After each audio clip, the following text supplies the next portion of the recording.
Anggota Pas Pampres yang diduga menganiaya seorang warga hingga tewas kini ditahan di Pomdam Jaya. Seorang warga bernama Imam Mashkur tewas saudara, diduga kematiannya akibat dianiaya anggota Pas Pampres. Atas peristiwa ini, TNI langsung melakukan penyelidikan terhadap anggota Pas Pampres tersebut dan sudah ditahan di Pomdam Jaya.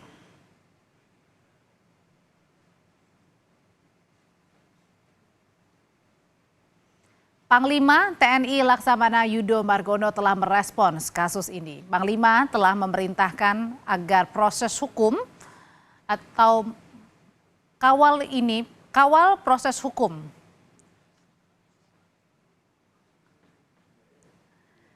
melalui Kepala Pusat Penerangan TNI Laksda Julius Wijoyono. Panglima TNI mengatakan prihatin dan akan mengawal kasus ini agar pelaku dihukum berat, maksimal hukuman mati, minimal hukuman seumur hidup, dan pasti akan dipecat dari TNI karena termasuk tindak pidana berat melakukan perencanaan pembunuhan. Sementara anggota Komisi 1 DPR Dev Laksono mendorong Panglima TNI dan jajarannya untuk menyelesaikan kasus oknum Pas Pampres dengan transparan. Kasus sudah mencoreng institusi TNI dan merusak kepercayaan masyarakat. Apalagi diduga oknum yang melakukan penganiayaan dan pembunuhan adalah bagian dari pasukan pengamanan Presiden atau Pas Pampres.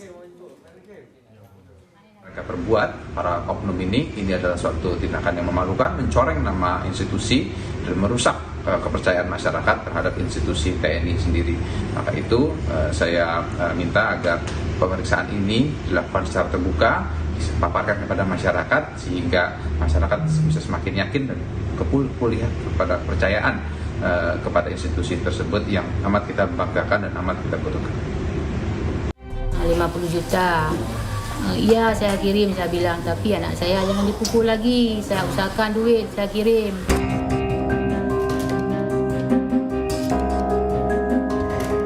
Siapa menyangka percakapan soal permintaan tebusan 50 juta rupiah jadi komunikasi terakhirnya bersama sang anak Imam Mashkur kala itu.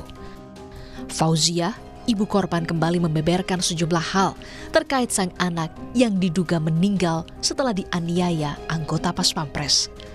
Sebelum hilang kontak 12 Agustus lalu, korban Imam Mashkur sempat menelpon meminta dikirimkan uang 50 juta rupiah.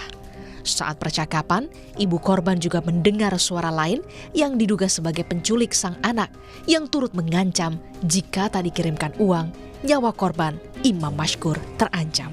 Mama kirim duit, saya dipukul. Nggak tahan lagi, mama kirim duit 50 juta. Udah, habis itu beberapa menit kemudian gitu lagi.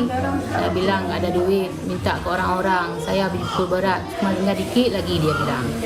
Saya nelpon anak saya si korban yang angkat tersangka.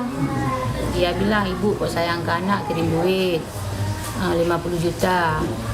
Iya, saya kirim, saya bilang, tapi anak saya jangan dipukul lagi. Saya usahakan duit, saya kirim.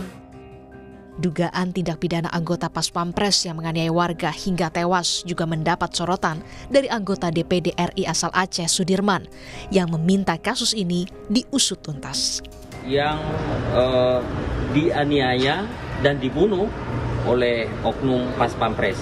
Nah, ini kita minta kepada pemerintah, kepada Presiden Jokowi sendiri untuk memberhentikan oknum tersebut dan untuk bagaimana melanjutkan kepada proses hukum. Di sini juga kita minta kepada Panglima, juga kepada Pangdam untuk menindaklanjuti masalah ini. Sementara melalui keterangan resminya, dan Pas Pampres Majen Rafael Granada Bay menuliskan kasus dugaan penganiayaan ini sedang diselidiki Pomdam Jaya.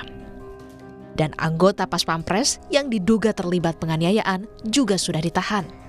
Sementara itu, keluarga korban yang berada di Biren Aceh berharap pelaku bisa mendapatkan hukuman yang setimpal.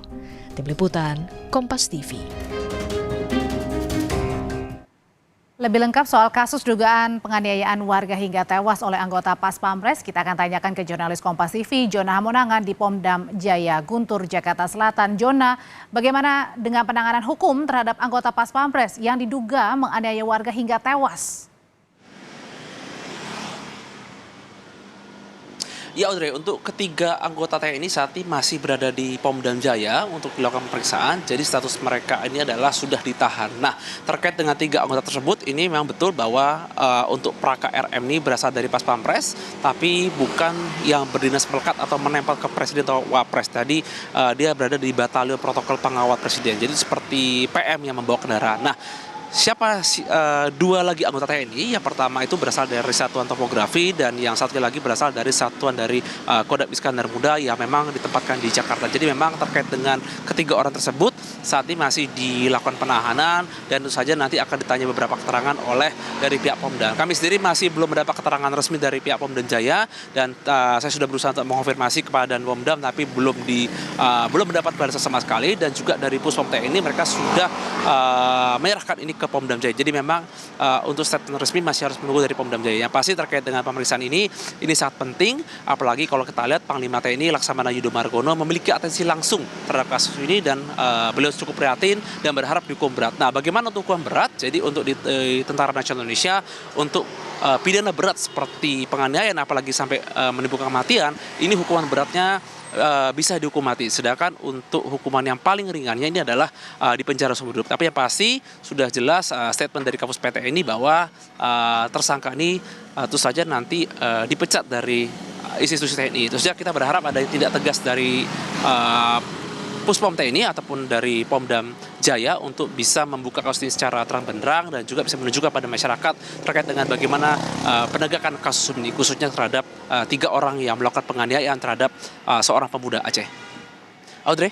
Jona, dari penyelidikan sementara apa yang diketahui sebenarnya apa peran dari anggota Pas Pampres ini? Apakah termasuk ya menganiaya hingga menyebabkan tewas seorang warga?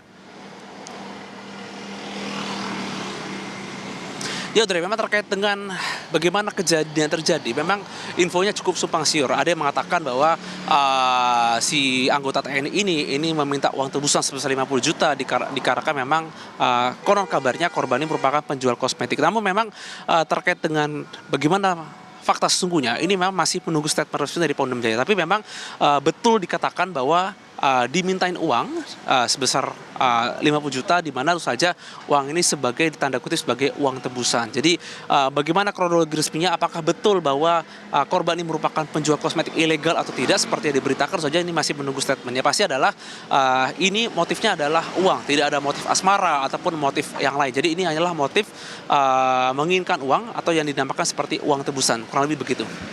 Audrey?